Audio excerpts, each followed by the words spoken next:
University of Alberta, and can you please express your interest for science and why you wanted to pursue it in university?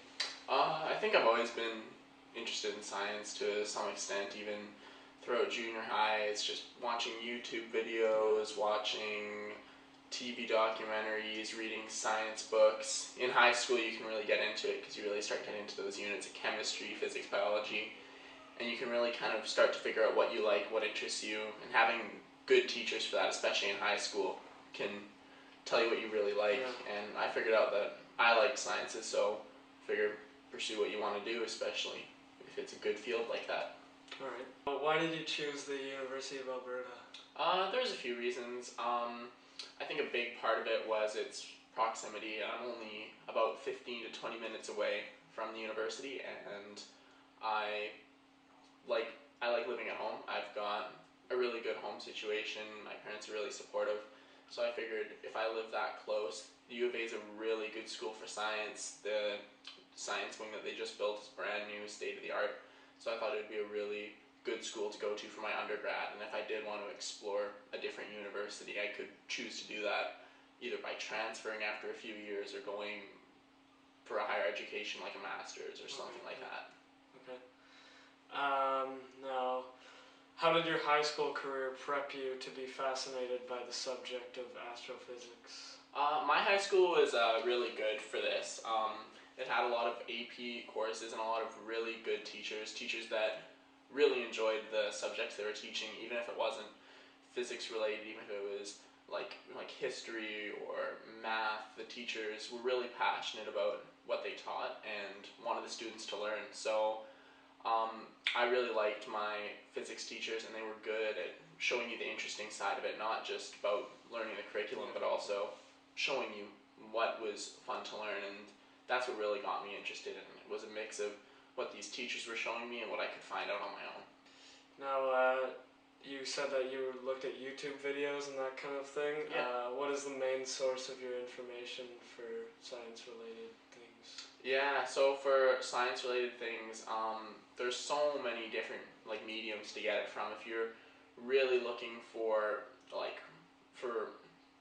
brand new info that you can use, especially at a university level, you want to talk to these profs that are there because they know what they're doing. I'm taking an astronomy course right now, and there's the professor for that is a radio astronomer, a PhD in physics and just incredible education. So these videos are really good for getting you interested in that. But once you get to that point, it's really good to seek out people that are interested in the field that you are and have an education in that field. And if you can talk to them, make friends with them, and even if you can see if you can work for them or lab experience, that's a great way to get a better idea of what's going on in that field. Okay. Now, speaking of labs, have you done any kinds of labs or experiments on your own time that you found interesting? I have.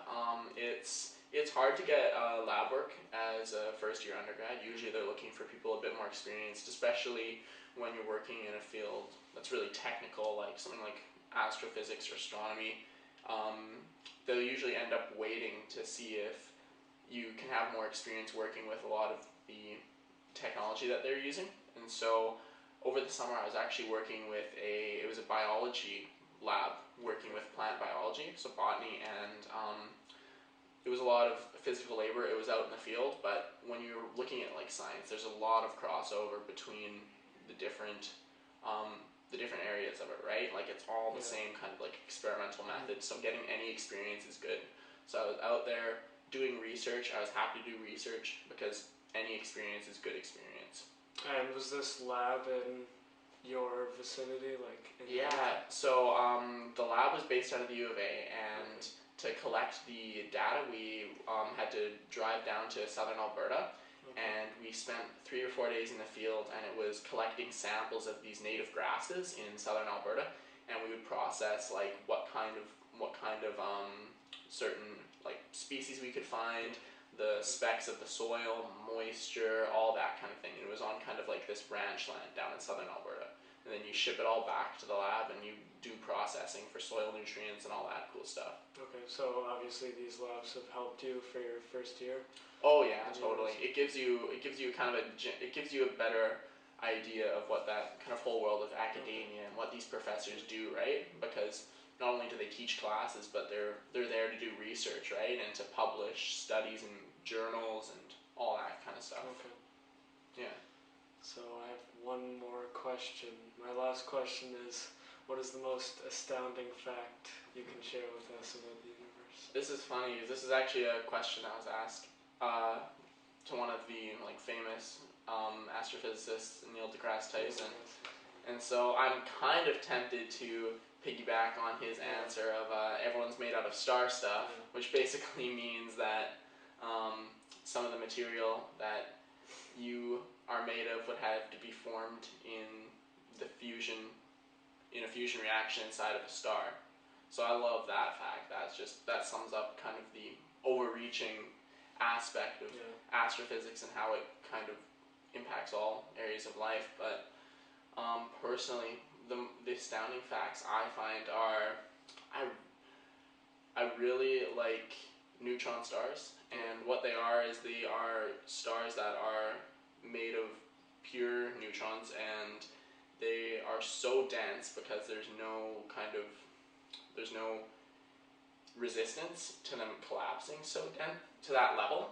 And so I believe it was, if you had an amount that was equal to a few teaspoons or tablespoons of this star, it would weigh close to about, I think, 900 times the pyramids of Giza. Oh wow, okay. Yeah, so just incredible, like some of these crazy, like mind-bending conditions that you can see that are way, way out there in the universe.